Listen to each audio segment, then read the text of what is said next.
So the panel this evening, I want to first say, is made possible not only by the Episcopal Divinity School at Union Theological Seminary. This is its actually first public event, so congratulations. It's exciting. But also by the generous support of the Episcopal Church Office of Black Ministries. So we also are very thankful for that support. I'm going to introduce the panelists to you, and then we'll have some more opening remarks. So we're very lucky to have someone who came through what was expected to be sleet and snow and storms, all the way from Amherst. Our moderator this evening is Ray Suarez. He's an American broadcast journalist, well known to all of us here, and is the current John C. McCloy Visiting Professor of American Studies at Amherst College. He is also a lay member of the Episcopal Church. He was a senior correspondent on PBS from 1991 until 2013. He is also host of the international news and analysis public radio program America Abroad from Public Radio International. He is the author of 3 books, Latino Americans, The 500-Year Legacy That Shaped a Nation, The Holy Vote, The Politics of Faith in America, and The Old Neighborhood, What We Lost in the Great Suburban Migration, 1966 to 1999. And he is importantly the recipient of a Public Policy Leadership Award from UCLA, and most importantly, he is the father of an amazing Union graduate, a very proud father. On our panel this evening, we have the very Reverend Dr. Kelly Brown Douglas, who is the inaugural dean of the Episcopal Divinity School at Union Theological Seminary and a senior professor of theology here. She is a leading voice in the development of womanist theology, and her latest book, Stand Your Ground, Black Bodies and the Justice of God, 2015, examines the deep roots of stand your ground culture in America and the challenges it brings for all of us, and particularly for the Black church community and those who claim the title Christian. A native of Dayton, Ohio, Dr. Douglas was ordained at St. Margaret's Episcopal Church in 1985. At that point, also a Union alum, and was the first Black woman to be ordained in the Episcopal priest in the Southern Ohio Diocese, and was among the first 10 to be ordained nationwide. We also have the Reverend Dr. Gary Dorrien, who is the Reinhold Niebuhr Professor of Social Ethics at Union Theological Seminary and Professor of Religion at Columbia University. You may not know this, but Gary is also an Episcopal priest.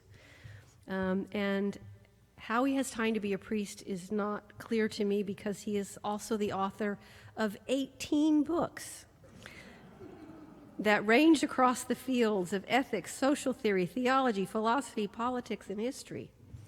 His recent book, The New Abolition, W.E.B. Du Bois and the Black Social Gospel, won the 2017 Grawemeyer Award in Religion. His most recent book is called Breaking White Supremacy, Martin Luther King Jr. and the Black Social Gospel. The Reverend Dr. Amy Butler is the 7th senior minister and first woman to serve at the helm of our very close partner institution, the Riverside Church of New York City. Prior to this call, Pastor Amy, as she likes to be called, served as senior minister of Calvary Baptist Church in Washington, D.C. She believes, and says it anytime she has a chance, that the institutional church can be still in this time and place a part of bringing the kingdom of God here and now. She is a prolific author and speaker, known for her energy and wisdom. And we have the Reverend Frederick A. Davie, who is the Executive Vice President of Union Theological Seminary. How he has time to do that and deal with also the fact that he is a Presbyterian minister. He is Union Theological Seminary's Chief Administrative Officer and serves as an advisor to the President for the structures and administration of the Executive Office. He's responsible for strategic planning, institutional advancement, and most important for you who know Fred, this is true, vision implementation. Mr. Davie previously served on President Barack Obama's White House Council on Faith-Based and Neighborhood Partnerships, which he actually helped set up. As a former president of the Arcus Foundation and its public-private ventures, and he currently chairs the Civilian Oversight Committee, which receives civilian complaints related to the New York Police Department, perhaps the hardest task he's taken on yet.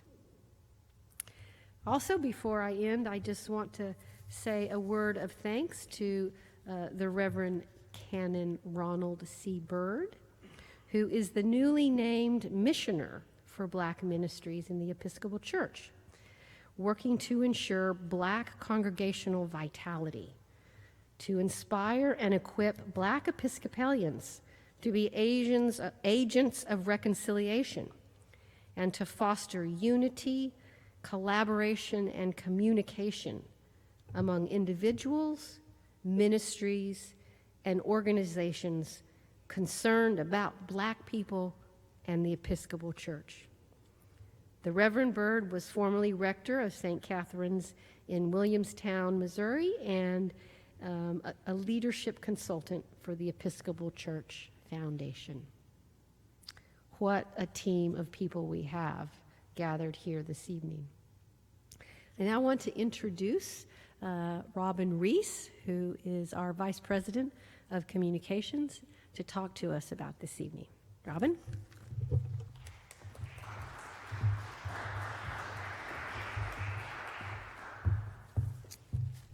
Good evening. I want to thank you all for coming out this evening. And before we begin this great panel discussion we're going to have, I just wanted to go over a few housekeeping items with you. For any of you who may be first-time visitors to Union and James Chapel, it may be important for you to know where the restrooms are. They're not always easy to find. So there is a single lavatory in the vestibule. When you leave the chapel, it'll be on your right, just past the stairs, but there's just one restroom there. If there's a line and you'd like to not have to wait, you can go down the stairs to your right, make a sharp right down the hall. There's some signs down there that will help you with this because it's a little convoluted. You'll walk through what is called our social hall, through the back doors, and then there's a hallway and the restrooms will be there on your left. Now, back to why we're all here. We'll begin tonight's program with an excerpt from Martin Luther King's letter from Birmingham Jail. That will be followed by our panel, which will begin shortly thereafter. So at this time, I'd like to welcome to the stage Reverend Canon Dr. Altagracia Perez Bullard, who serves as the Canon for Congregational Vitality in the Diocese of New York. And she's here tonight representing the Episcopal Church's Office of Black Ministries. Dr. Altagracia?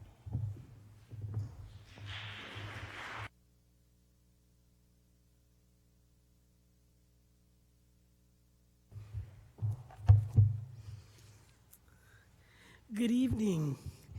It's nice to say that while the sun is still out. That's nice. I'm glad to be here in place of Canon Byrd because he's trapped by the weather. So even though we're not trapped, he's trapped. But I'm excited about his work in the Episcopal Church's Office of Black Ministry and what that means. I'm also really excited about the fact that we're discussing this letter. In the years when I was very engaged in social activism and civil disobedience, this letter was one of the letters that we studied as clergy and laity that were involved in economic justice in Los Angeles. And so it has a close place in my heart. And I'm excited to hear the panelists this evening. So here's an excerpt. Here's a reading from I have just received a letter from a white brother in Texas. He writes, quote, all Christians know that the colored people will receive equal rights eventually, but it is possible that you are in too great a religious hurry. It has taken Christianity almost 2,000 years to accomplish what it has. The teachings of Christ take time to come to earth, end quote.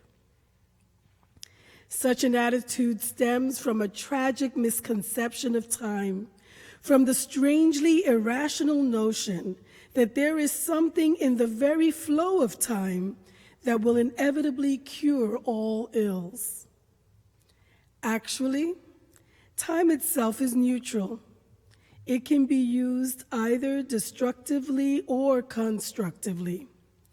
More and more, I feel that the people of ill will have used time much more effectively than have the people of goodwill.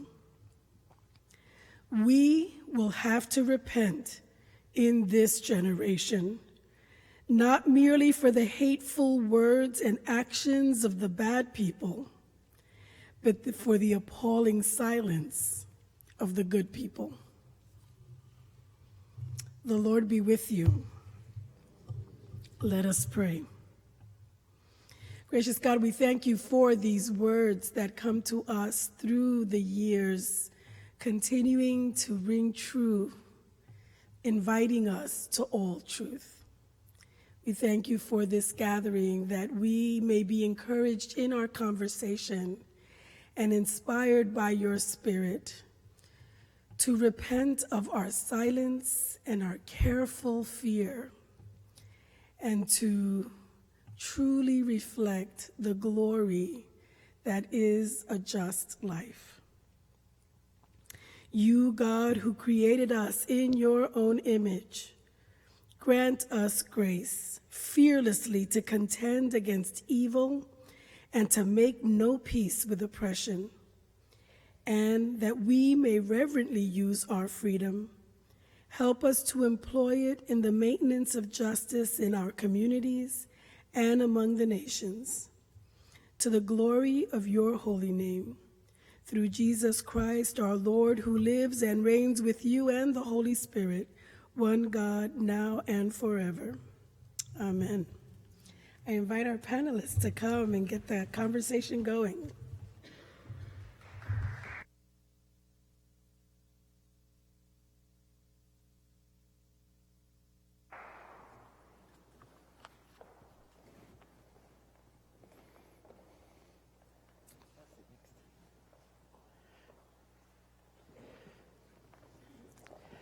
Well, thank you very much for bringing me to New York for this timely and vital conversation, but also to perform a daunting task, because any one of our panelists on their own could preach for 45 minutes on tonight's topic without breaking a sweat, and somehow I have to get them all on the record in that same amount of time without anybody leaving the stage feeling like they didn't even get a chance to clear their throat.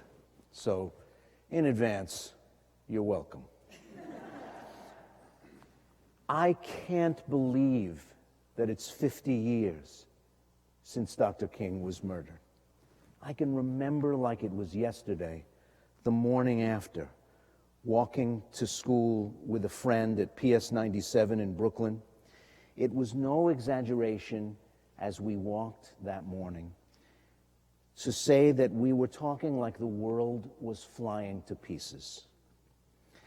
The ashes of the Tet Offensive, burning cities throughout South Vietnam, were still warm to the touch. Indeed, the ashes of American cities from the summer before, commercial streets in Chicago, Detroit, Cleveland, and Newark, were just as warm to the touch. Just weeks before Dr. King was killed, the Kerner Commission had released its report. The core findings that there were two Americas, separate and unequal. The report's language was shockingly blunt, given that we were talking about race at a time when any discussion of race was often just clogged by euphemism. The Kerner Commission report said what white Americans have never fully understood, but what the Negro can never forget, is that white society is deeply implicated in the ghetto.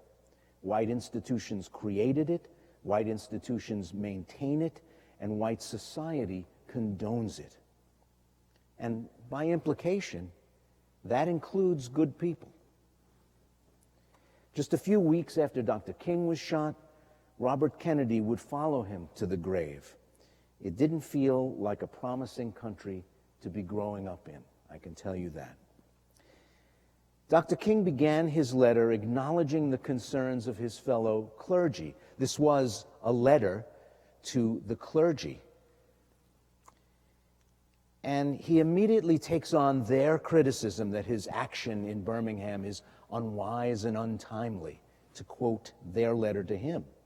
But in doing so, he says, "Since I feel that you are men of genuine goodwill, and that your criticisms are sincerely set forth, I want to try to answer your statement in what I hope will be patient and reasonable terms." He stipulates right at the outset that they are good people. And I was wondering whether he was doing that as technique, as strategy, as almost a head fake, like Brutus calling the co-conspirators in Julius Caesar honorable men. Did he mean, Kelly Brown Douglas, to coat the pill with sugar a little bit before delivering a litany of really tough truth? And is that a head fake to me? Yeah. No, I actually think that he really meant that they were good people. I think he meant that in two ways. One, because he really believed, and he would often say in other speeches or in other sermons, that all of us were children of God and that all that God created was good. So I think he meant it in that regard. I also think he meant it in the sense that they all claimed to be people of faith. Now, even as he said that, that was a challenge. Because just because you are children of God, for instance, or are good people doesn't mean that you act like that. And so the same way in which he would call the nation out to live into what it claimed to be, he was calling these ministers out to live into what they claimed to be or in whom they claimed to be. So it was an indictment. It's to say you're good people, yet as good people you were standing silent in the face of such evil. So even as he did that, perhaps it was a head fake in the sense that it was indeed meant to be an indictment of whom they claimed to be. Do you agree, Frederick Davie, that by setting forth the idea that they were men of genuine goodwill and then slapping them upside the head with a scathing report on the conditions of the black people of the South, it was really just teeing them up? I would agree with Dean Douglas that I do believe that Martin Luther King, as far as I can understand him, really believed in the genuine goodness of people. I think he also, though, saw clearly how egregiously we missed the mark. And so, I mean, he not only, he called him to task for a whole number of things in that letter, not only for being silent, but when they did speak, they spoke in ways that affirmed the police. And he said, you talk about the police exercising restraint, but I don't hear you saying anything about the fact that these folks have put their lives out here on the line and are being abused and set upon by dogs and billy clubs, and arrested in jail for the sake of a higher cause. So he thought these were good people, but very misguided good people, and challenged them then not only on their silence, but challenged them on when they did speak, what it was they actually spoke about. Amy Butler, in the words of the letter from a Birmingham jail, we get a report to a wider world. Between the lines, again and again, is this idea that maybe you don't know how we really live. And it was almost delivered in a way that Martin King was telling Americans about an America they still were quite clueless about. Are we just as clueless today? You know, in our current political climate, I often wonder if he was feeling some of what I feel, which is the Christianity that proclaims itself on the airwaves, that represents the teachings of Christ, it doesn't look like anything that I believe myself or preach myself. And when I read his words in this letter, I hear that kind of frustration coming out, you know, and I wonder if he ever had this feelings of despair, like, is this a whole different religion? I mean, I don't recognize here the teachings of Jesus. And in our small modern way, I think that yes, we are in that moment again now, for sure. I ask because I'm constantly stunned by the numbers that come annually from Pew Research. Every year, and this is a gift to social scientists because by asking the same question year after year, you actually get longitudinally valid results across decades. They ask black and white Americans about their lives and how the rest of the country looks to them. In 2017, reporting on data gathered in 2016, so during the heat of the presidential election, Pew found that 70% of black Americans cite discrimination as a reason blacks have a harder time than whites getting ahead. Just a third of white people believe that. A third of white people believe that discrimination actually hampers black life chances, the trajectory of black lives in America. 48 years after the killing of Dr. King, 53 years after the letter from the Birmingham jail, where some of these same realities, this call to be aware of what's going on beyond your gaze, Gary Dorrien. Do you have to be careful when you challenge the silence of good people?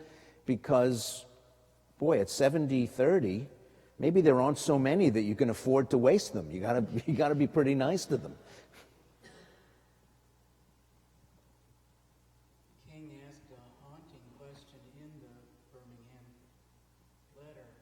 He said he can't go past a big white church without asking himself, who is their God? What sort of God is being worshipped in there when you've got this result? The first part of your question does go to the fact that white supremacy is just not visible to most people who benefit from it. Thanks. It's a structure of power based on privilege that presumes to define what's normal, and most white people just don't even see it. That's what I think just what keeps getting reflected there. And King did have to be strategic in how he dealt with it. Firstly, I agree with what Kelly said, but I think there's a theological principle here. King believed in the sacred personality of every human being and the sacred personality of God. That's what he wrote his doctoral dissertation about, and it is his bedrock all the time. So he's always speaking from that. And he had particular reasons, even in Birmingham, to have to speak to this very human problem. They weren't even able to do the kind of advanced work they would have done because they had to strike quickly there. They hadn't been able to do a lot of advanced publicity because they didn't want it to get out. What they were doing, that had sort of disadvantages for this problem. And he does believe that, yes, you have to at least begin by that sort of appeal to the moral integrity that people have. But only a year after this letter, when he sat down with Alex Haley, and Alex Haley asked him, what were your biggest mistakes? He named 3 right away without even a pause. First, he wished he hadn't gotten bonded out of jail in Montgomery because that cost the movement publicity. And second, he wished he'd gone for something specific in Albany because being too general the movement got hit hard, and he'd come out of it with some pretty bad publicity. But he said by far his biggest mistake was just overestimating the spiritual integrity of white ministers. Well, what was going on then? When you look at the front ranks, those lovely black and white photos of people arm in arm, white shirts and skinny black ties, there's rabbis in the front row and Catholic priests and Catholic religious and even a couple of our home team there in the front row, but largely drawn from the north. Why were the clergy of the South, who were more aware of what was going on in the bill of particulars that Dr. King lays out in the letter, sidelined? Why were they unable to step forward?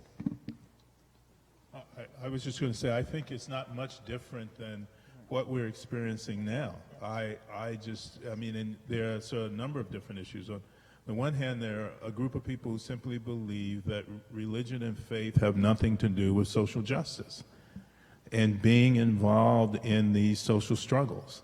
And it's not limited to white clergy, and it's not limited to Christian clergy. And even in the letter, he talked to the rabbis who were just 20 years off of the realization of what had happened in the Holocaust. And in that letter, he talked about how, he talked about just and unjust laws, and how if he had been in Nazi Germany when it was unlawful to harbor and protect Jews at the time, he would have done that. So there are a whole group of religious leaders who simply don't believe that faith and religion have anything to do with social justice and engagement with social issues. But there's also a group of people that are just overwhelmed, who I think don't know how to trust and believe in God in the midst of these kinds of struggles, that ultimately can't take the risk and can't make the sacrifice, don't want to make the sacrifice, simply scared. And their faith only goes so deep. I mean, and King talks about that as well. But then the other thing I would say is that people, ministers, and I watch people that I graduated from seminary with, who are out in their churches, and I try to monitor social media for how they are addressing the issues that confront us today. And it's a similar thing. It's, I've got people in my church who support Donald Trump. When I was growing up in Belmont, North Carolina, the biggest supporter of the First Presbyterian Church in Belmont, and I'm a Presbyterian, as Serene said, was the guy who owned the mill. So these clergy in these churches are, if you take them at their best, and you think, well, they're trying to be pastoral. So they don't want to do prophetic sermons that are necessarily going to alienate people who have different points of view. But I also think it is a case where religion is actually influenced by class. And it's the values of the class that take precedent over the values of the gospel. So any number of those things can, I think, lead clergy to not stand up and be the prophetic voices they should be. And they did it in King's era, and they're doing it now. Can I add to that? Please. I agree. But I think when you talk about white clergy of the South, and we'll get to white clergy of the North. It was one thing when they weren't being challenged directly for their privilege wasn't being directly challenged, but I think, and this is one thing, and I don't know, Gary Dorrien might challenge me on this, but one thing I think that King at that point didn't understand deeply, and he would later, because he would say that his dream turned into a nightmare, and that is the depth of white supremacy. And when we're talking about white clergy, in any clergy, but we're talking about people, these are people that just because they're clergy does not mean that they are not a part of the very context in which their congregations and people sitting in the pews are a part of. That doesn't exonerate them from being white. And so whether or not one is able to acknowledge consciously their own privilege of whiteness and the way in which white supremacy has become a part of their own individual consciousness, that certainly has been the case and in shapes. And sometimes one has to say that they value their whiteness more than they value the gospel.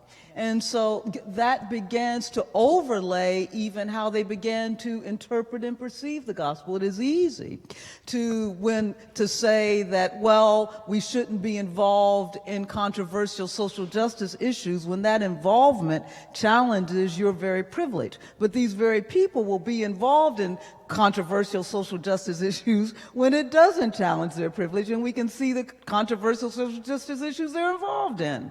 And so I think that we cannot negate the consistency of white supremacy in the depth of that. And so that's what King was confronting. And when he moved north, he recognized that's what he was confronting, because it was no longer about whether or not you could sit at the front of the bus or sit and get a hamburger, but it was still, he experienced a level of, shall we say, sort of de facto discrimination that he wasn't quite ready for because the laws were there. And so, but that again was the depth of white supremacy. So I would just add that that's what we're dealing with here, and that's what he was dealing with. And so that in this instance, clergy affirmed and valued their whiteness more than they did the gospel, and they read the gospel through a lens of whiteness. Frederick Davie, thank you for reminding us that it wasn't a commonplace in 1963 to attach the project of the church of bringing about the kingdom right here on earth, that it wasn't attached necessarily to social justice. Dr. King in the letter says, you deplore the demonstrations taking place in Birmingham, but your statement, I'm sorry to say, fails to express a similar concern for the issues that brought about the demonstrations. It's unfortunate that demonstrations are taking place in Birmingham, but it is even more unfortunate that the city's white power structure left the Negro community with no alternative.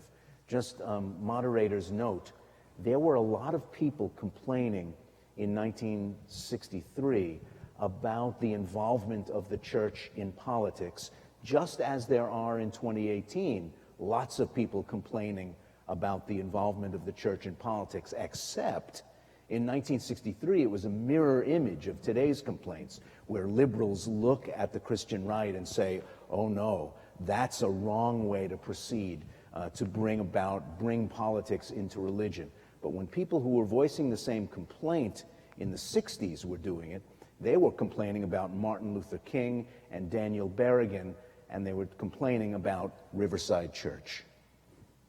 Yeah.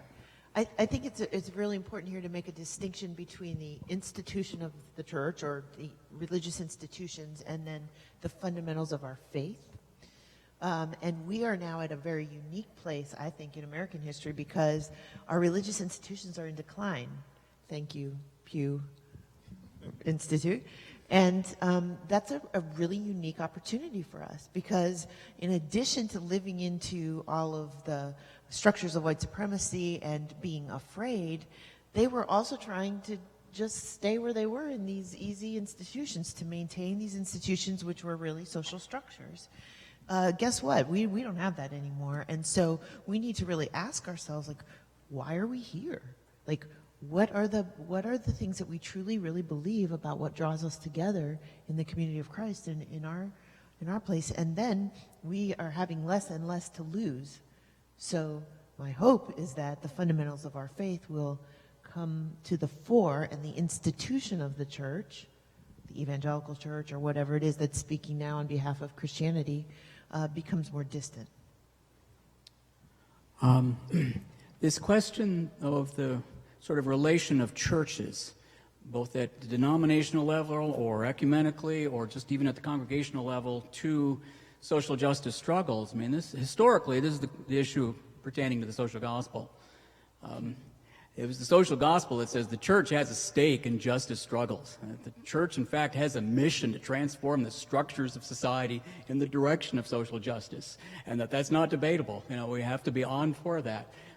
People suffer because of politics and economics, and therefore the church has to be involved in politics and economics, period.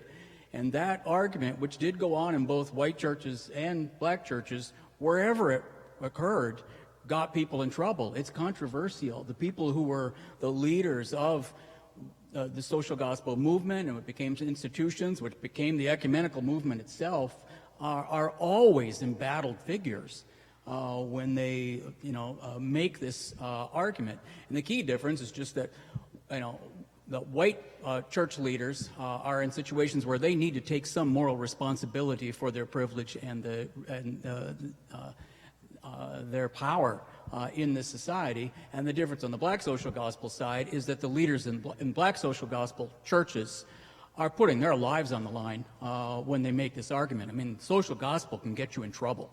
If you're an African American, it can get you lynched. And that has a lot to do with then how the politics of it at the organizing level do work out. But King, part of his genius is that he can speak to all the players in this situation, unlike anyone else. I mean, he just had a genius for it. He has the perfect kind of temperament and training for it.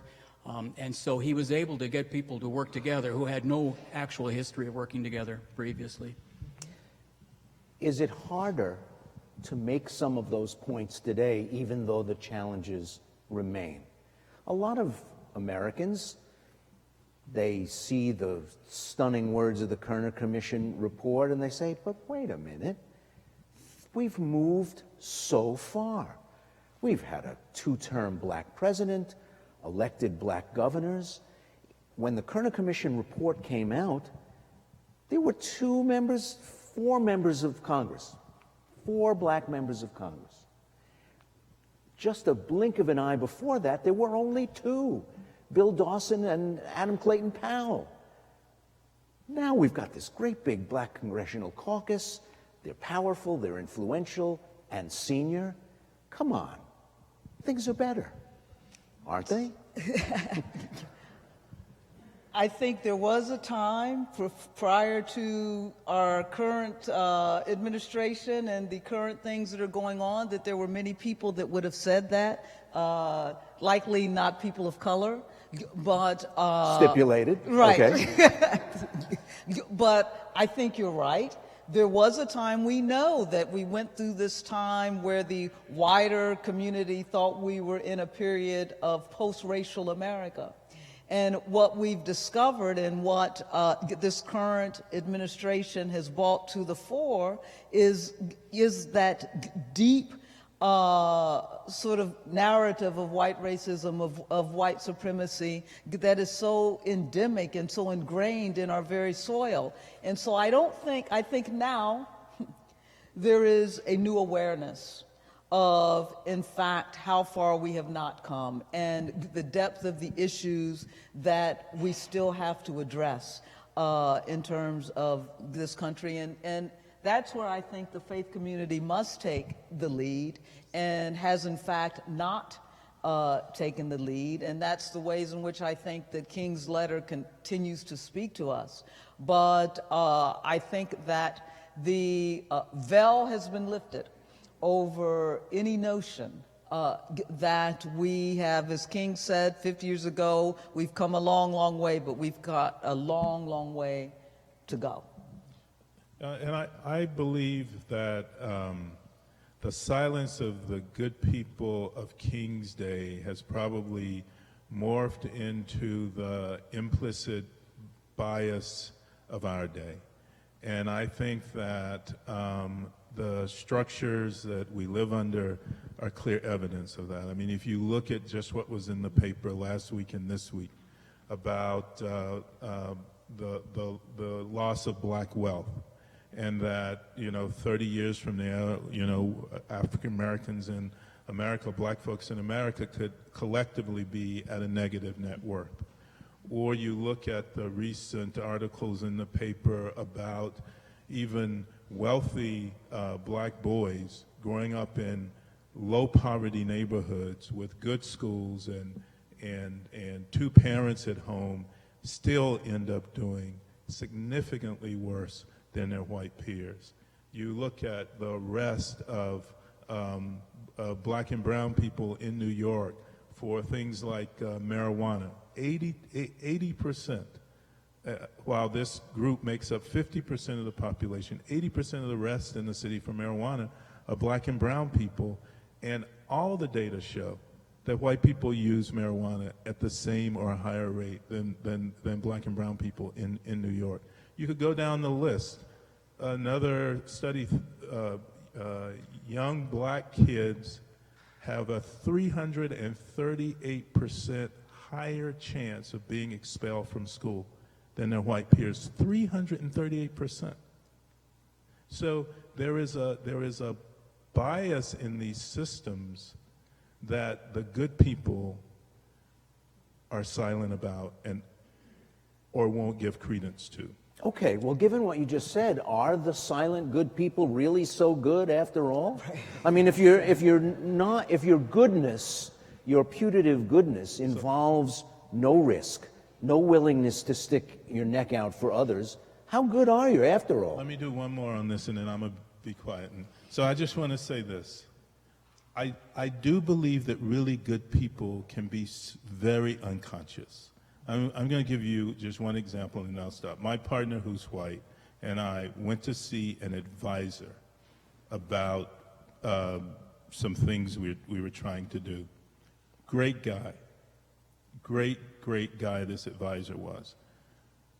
But he would look only at my partner and not at me. And so finally my partner looked at him and said, there are two of us here. The guy turned beet red. He apologized and then went right back to doing the same thing.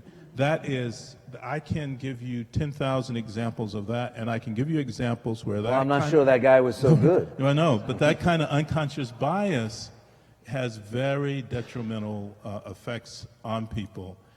So anyway, I'll stop. Go ahead. I would even, I think you're being more generous than I would be. Last month, Ray McCusson was at Riverside, and he said something that really struck me. He said, you know, all of you are so good at making these beautiful protest signs that you take out and go and protest with, but when it comes to changing the structures that cause these issues and you become uncomfortable, Exactly. you don't go there. And if that's not a definition of privilege, I don't know what is, you know? Gary? King came very late to even acknowledge in 1967, as it turned out, that there was a racial backlash occurring in his time. He doesn't even acknowledge it until he writes his book, Where Do We Go From Here? And the reason he holds out against it, even though it's raging all around him, is that's always going to end up, anytime that kind of language gets used, it's always blaming him for something, right? The civil rights movement caused this backlash. And he says, then what can I do with that? It's finally, when he writes that turned out to be his last book, he says, the thing is just howling all around me. I might as well just give in to this prevalent usage. Yes, of course, there's a backlash going. But what matters is not this particular backlash loop that we're in right now. What matters is what caused it, and what causes it is that hostility. Racial hostility is just a given in this country. It has been there all along. It's what has caused all of these backlashes, such as the one we are in right now. That section of Where Do We Go From Here, it reads like it could have been written, today, because that's just what we're in, right now, and it's part of it is cultural. People live in cultures and where it's just a given.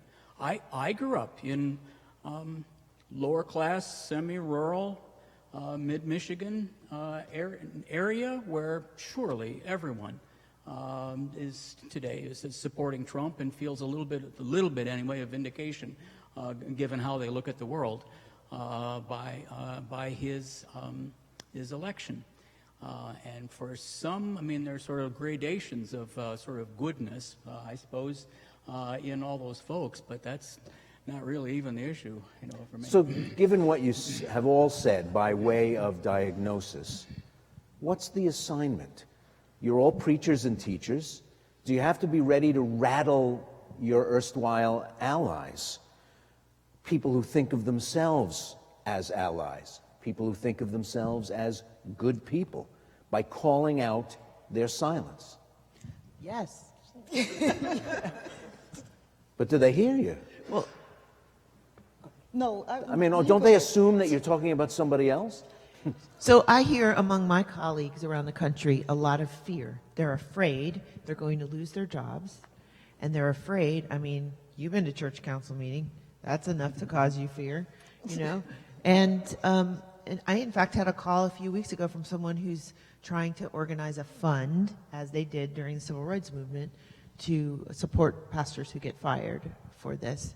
But I say, if you got into this for any reason at all that is calling you to a reality that God is trying to create in this world, what better time is it than now to speak the truth about the gospel? Well, yes, I think you've got to speak the truth and just tell the truth and begin to help people to recognize indeed the way in which, in fact, their very humanity is being compromised. James Baldwin said quite clearly that those persons whose humanity was most compromised were in fact not people of color, not black people, but were white people who didn't even recognize that they weren't free and how, in fact, their very humanity was being perverted and distorted. Thanks to another study of, I don't think it was Pew, but the study, recent studies revealed that 75% of white Americans have no persons of color in their social circle. 75%. So it is no surprise that, one, we have different perceptions of reality, but worse yet, that people are not being challenged in their perception of reality and not being challenged in their own privilege of whiteness. And so that they can live in this kind of cocoon and think that sort of all is well with the world. Then the other thing that I will say, and sort of challenge this word allies, we've got to, or white people have to understand that they aren't allies, that this is their problem. And so when we suggest that someone is an ally, that means that we are giving them the option, that they really have an option of not being involved. They don't have an option. This whole race problem is their problem. White people are raced to be white and all that goes along with that. And so I think that the truth, if anyone can speak the truth about this, it's got to be, and I put the burden on white churches and white clergy and the faith community to begin to speak the truth to their folks in the pews. And then if the risk is losing the job, as Gary Dorrien said, the risk for black people and people of color have always been greater than that. And if they don't speak the truth, the risk is even greater. I mean, we've just had, today in the news, a young black man in California was shot 20 times in his grandmother's backyard by police as he was holding his cell phone. So the risk of not speaking the truth are even greater for people of color. And so I think that if clergy consider themselves good people, then they have to begin to speak that truth, and the risk of losing a job is nothing compared to the risk of losing a life. Before you answer, I just want to quickly interject. That 75% statistic, do the math in your head. 330 million people in America, roughly 62-64% identify as white people of European descent. So we're talking about, 200 plus million people, meaning 160 million white people don't have a black person in their social circle. 160 million people. That's an astounding number. It's an astounding number. Go ahead, Gary. Oh, I didn't know it was next. In 1952, 5% of Germans said they felt guilty about the Holocaust.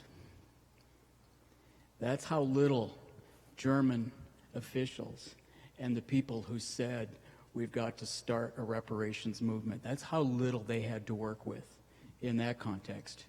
And yet, over the course of 2 generations, they did build a culture of atonement, and we have nothing remotely in this country like what the Germans did in making everyone know about, deal with the crimes of the nation. You learn about them in school.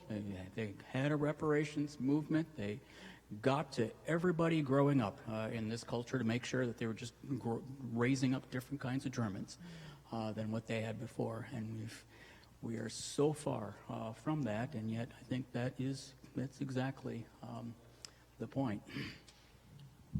Yeah, and I think that all of these institutions have to dedicate themselves to addressing this issue in every aspect of their lives every single day.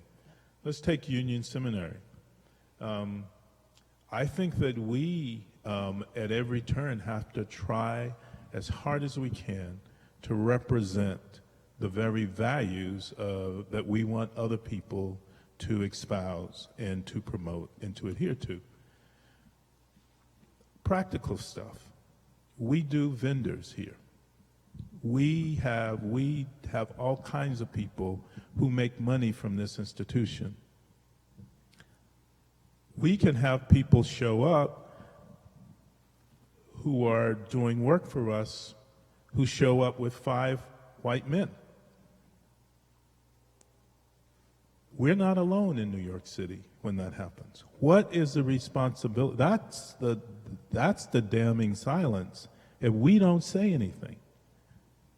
And if the Fifth Avenue Presbyterian Church doesn't say anything, or the St. James Episcopal Church, or the Trinity Wall Street, it's that kind of stuff that we continue to let happen that creates the very issues that we say we want the good people then to address.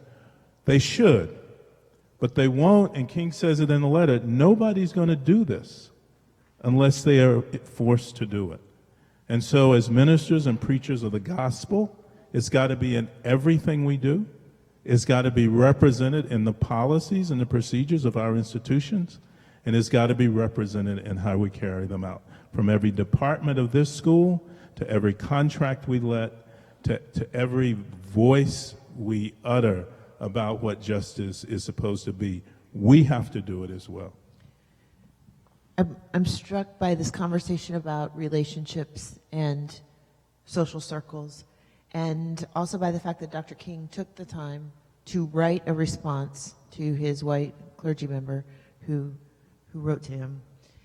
And I think that he wrote this not just to declare the injustice that was going on, but because he knew that relationships are the only thing that changes us. Relationships are the only things that change us. And so institutions, in my view, like the church, have to be changing that statistic about who's in our social circles. Because when we know people, we change. I was listening to some terrific stand-up the other night, black comedian, and he told the audience that he was really worried about the rush to take down the Confederate flag. And he paused, like any good comic would do, beat, he said to them, "I'm just not ready yet." And the audience howled. He said, "How am I going to be able to tell different kinds of white people apart without it?" He said, "Without the Confederate flag, how am I going to be able to tell the good ones from what he called the crazy ones?" What does it mean, finally, as we wrap up this conversation, to be good?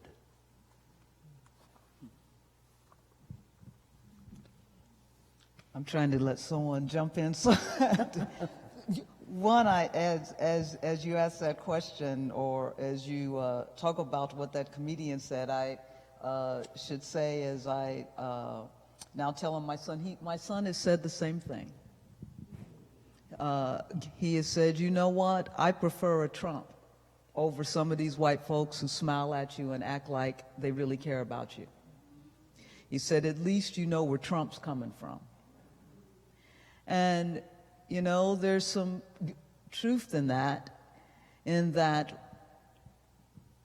how can you call the people that have remained virtually silent in the face of Trumpism and making America great again, which we all know what that means, making America white again. And folks have remained virtually silent. And they have allowed their political ambitions to override not simply moral courage, but their very humanity. So, Ray, in many respects, this question of what does it mean to be good, really, for me, it becomes another question, and that is, I know theologically that all that is created is good, but it leads me to wonder what really has happened to good people. Because how could there be people who claim to be good that allow other people to be treated as people are being treated in this country? And so I don't know the answer to that, but the beginning of what it means to be good, it seems to me, and I've said this before and believe it, that one asks themselves, do I want to have enough to eat? Most people say yes. Do I want to have a home to live in? Most people say yes. A safe place to live, a place where do I want to be respected, loved, free? If you want that for yourself, then don't withhold from another that which you would not want withheld from you. And that is the beginning of what it means to be a good person. When you say, I will not withhold from another that which I would not want withheld from myself. And in this country right now, too many people are silently withholding from another that which they would never want withheld from themselves. And that is not the measure of goodness. Yeah. Yeah. Final thoughts? Well, so far as this question goes, I have a brief response. Yeah, I think what I believe about this is, by their fruits ye shall know them. Right? That's what matters, and that you just have to count on that showing through. And I guess I could say I believe in it even when you flip it over and give the opposite kind of example than what you gave. It's what Du Bois talks about in Souls of Black Folk, his famous section, where he says it's just frustrating to be in this country and you sit waiting for a bus and some white person's going to come up to you and say, my father fought at Mechanicsville, right? Or my grandparents were on the Underground Railroad, or something like that, right? They want to be congratulated. And for being good. That's right. That's it. I'm even capable of being a little more generous about what's going on with these white people than Du Bois was. He was just frustrated, having to deal with this all the time. I think probably some of those folks were trying to say, please don't presume I'm a racist. We're sitting here waiting for the bus, and there's a little discomfort between us, and I'm trying to bridge that distance. So, Can we have a human relationship, a conversation? I think sometimes that's what they're going for. And yet, I think it's just so much better if you can just trust that indeed, by their fruits, that's how we find out. That's how this actually sorts out anyway. And all the assurances, one side or another, and gestures don't really mean a lot. I think the shades of gray are becoming more and more absent. And when we're asking what is good, maybe we should be asking what is evil. Because these things that are happening in our society are evil. And I would say that mutuality and respect have to always be much more present than domination and control. And I think good people will always want to pursue mutuality and respect. And I think too much of what's happening in America, what's happening with people who are in power, is that it's this effort just to dominate and control. And we have to sort of come to understand that we really are all in this together. I mean, you know, there is no other choice. And the very survival of the planet now depends on our coming to grips with how we share what we have here. And anyone not, I think, committed to that in their souls, I think are committed to the wrong thing. And perhaps, Pastor Amy, are really committed to evil. Please thank our panelists.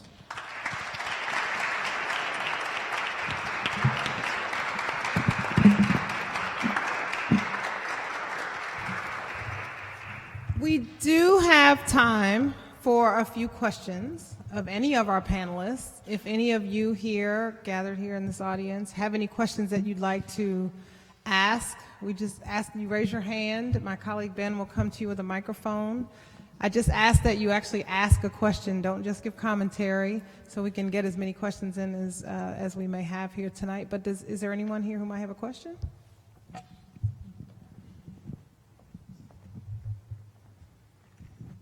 Thank you for a really wonderful discussion. My question is, for the people who, there seems like there are some people, there's just a different reality. And maybe it's that, huge proportion of white people who answered the Pew survey and said they don't think that, discrimination or racism is a problem. How do we try to talk to them, and how do we try to talk to them? Because, this has been about talking to good people, but what about people who maybe are not even presenting themselves as good? Is it worth engaging with them? Well, I'll say yes, it is.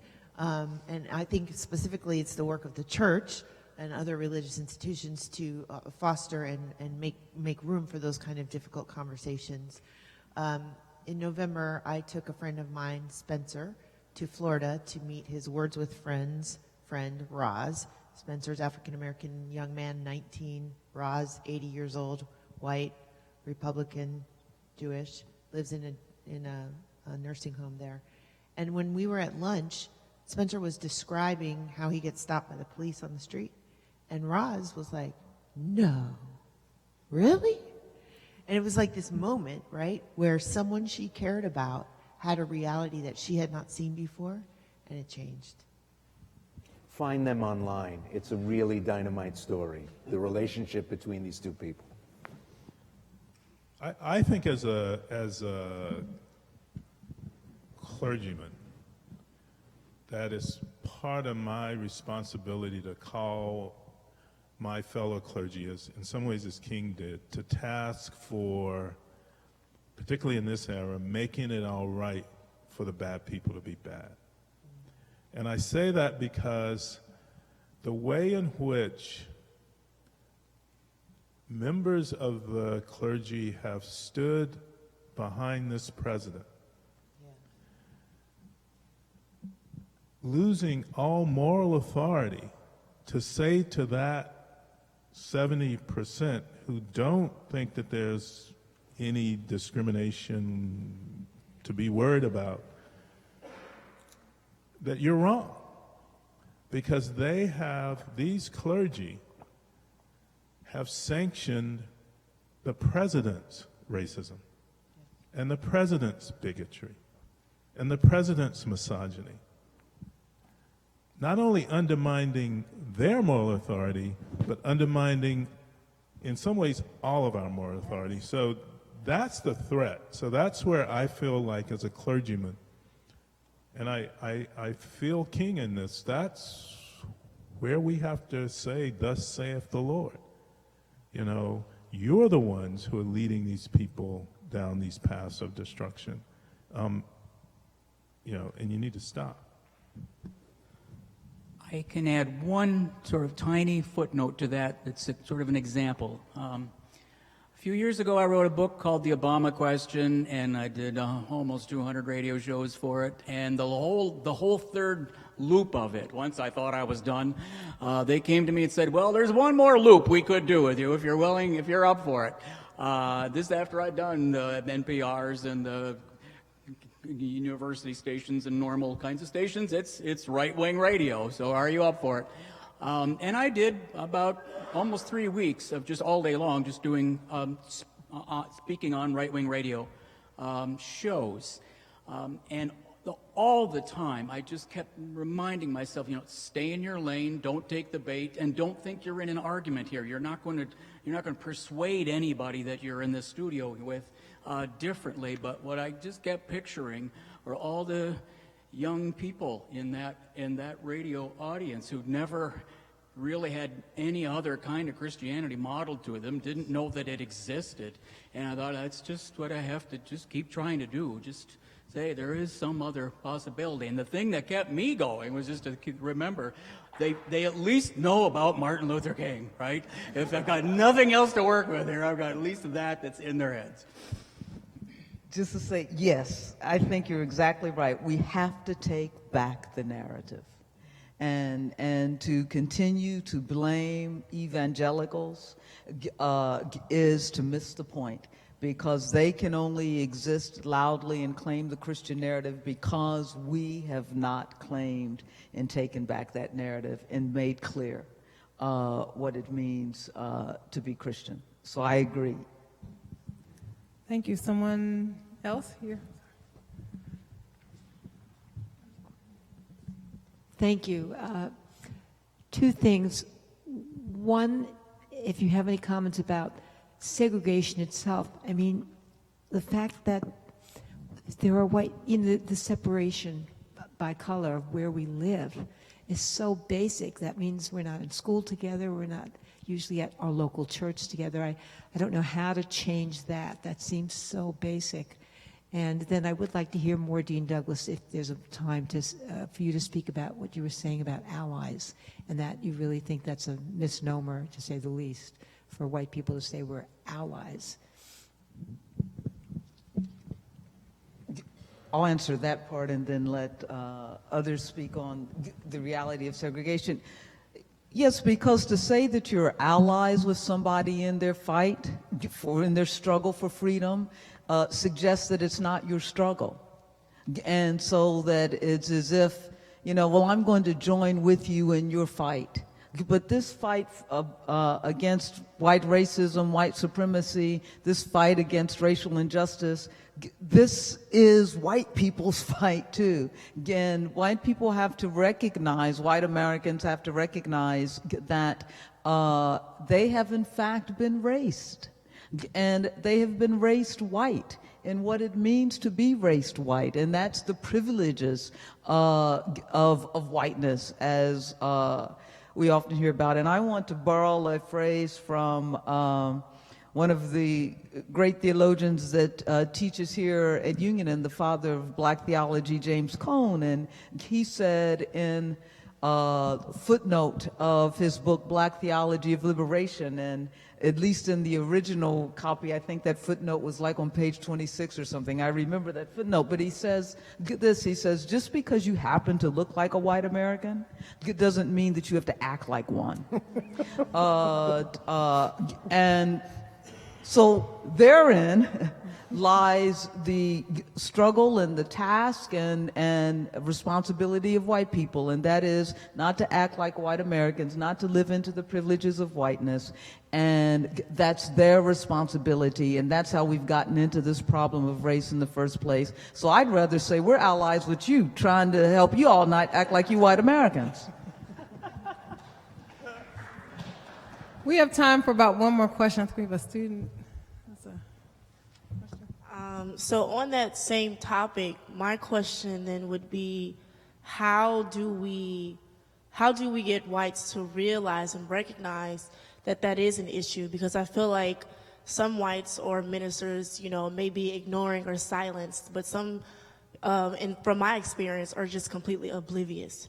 So it's like, how do you get whites to understand and to see it in the light that this isn't just something that I can join in because, hey, it's the thing to do, it's the way, but this is a responsibility, especially, and the second part of that question is that the burden of people of color to bring that awareness? Because if not, then how else would they become aware? And especially with the fact that you just gave of the 75% percentage, to me it's like a loose end. So I'm like, how do we get there? My quick answer, is that the good white people the white people that get it need to help other white people to get it.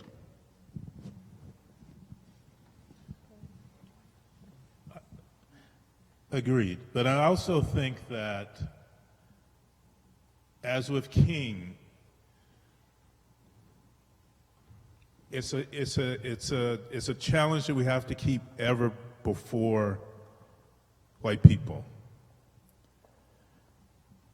And King almost came close to quoting Frederick Douglass in this letter, right? Power concedes nothing but by demand. People don't change if you don't demand that they change. In other places he said, the law doesn't have to make you love me, but it should keep you from killing me. I don't particularly, New York is the most segregated city, one of the most segregated cities in America. We think we're not because we all ride the subway together, but the truth of the matter is, it is. Schools, how people socialize, etc. I don't particularly care that white people necessarily want me in their circle. And I'm married to somebody who's white. I don't particularly care that they want me in their circle. That's not my first concern. My first concern is that things don't get structured to keep me from living into my fullness. That's my concern. That's what I will fight to the death for. And for every kid that comes behind me, that don't set up structures that you live into with privilege and with cluelessness or with willful ignorance that are going to keep me from being able to live the life God created me to live. That's where I see the challenge, and that's what I always want to hold before people's consciousness. That is wrong. That is evil. And we see it. Look at the statistics. Look at the social indicators. That's what's being propped up here, and that's what has to stop.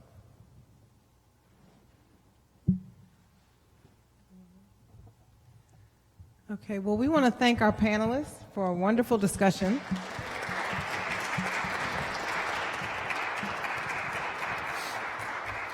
And we want to leave you tonight with a few more words from the letter from a Birmingham jail.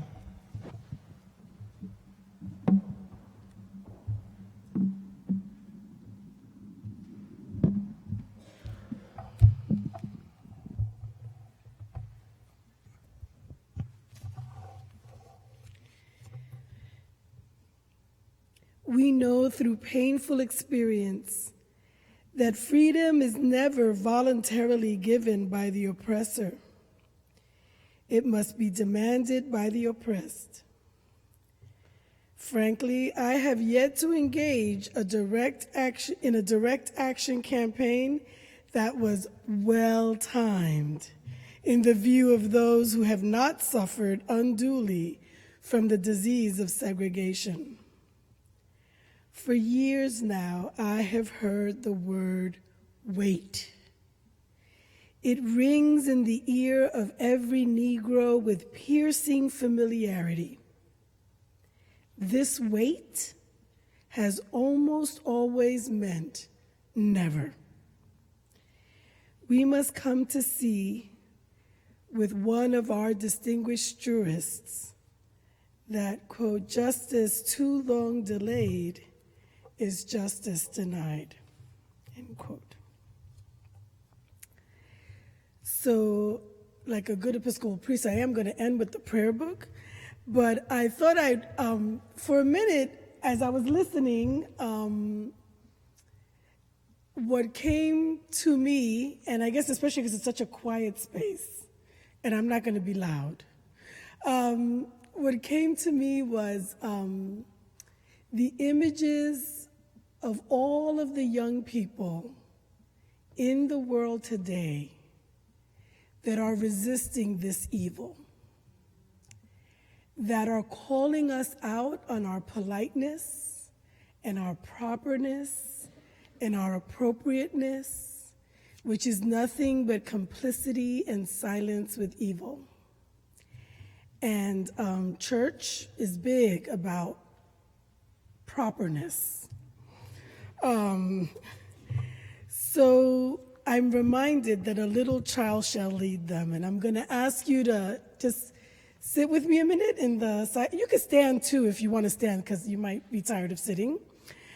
And just bring to mind all of the young people who are mobilizing against violence of all kinds that are being perpetrated against the most vulnerable. And in that sense, they represent the most vulnerable, being among the most powerless, that are being perpetrated on their bodies at this moment, and that they are not being cowed, that they are resisting.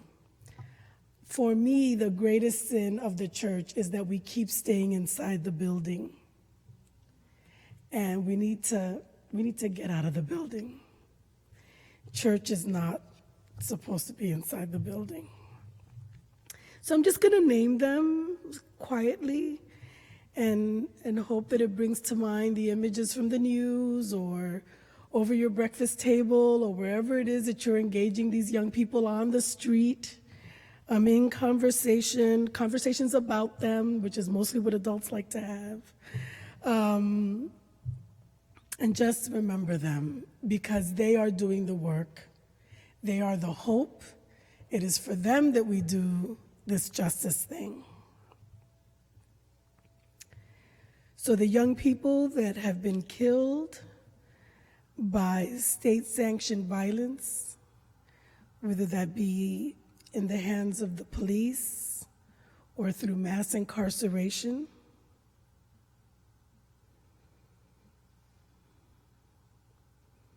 the young people who are resisting the reality of being trafficked for sex,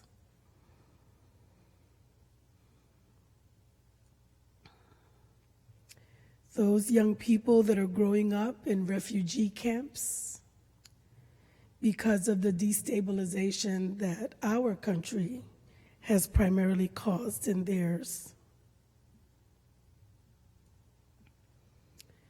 Those young people who have shared all of their stories saying "me too" from the experience of sexual assault and won't stay silent.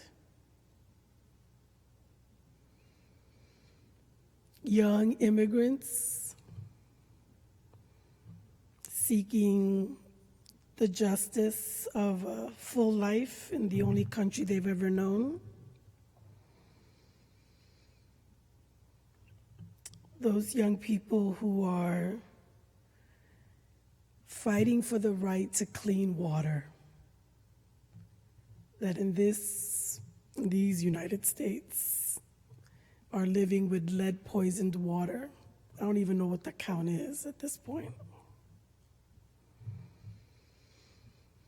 Those young people who have stood up to one of the most powerful lobbies in the history of this nation and said no more to gun violence.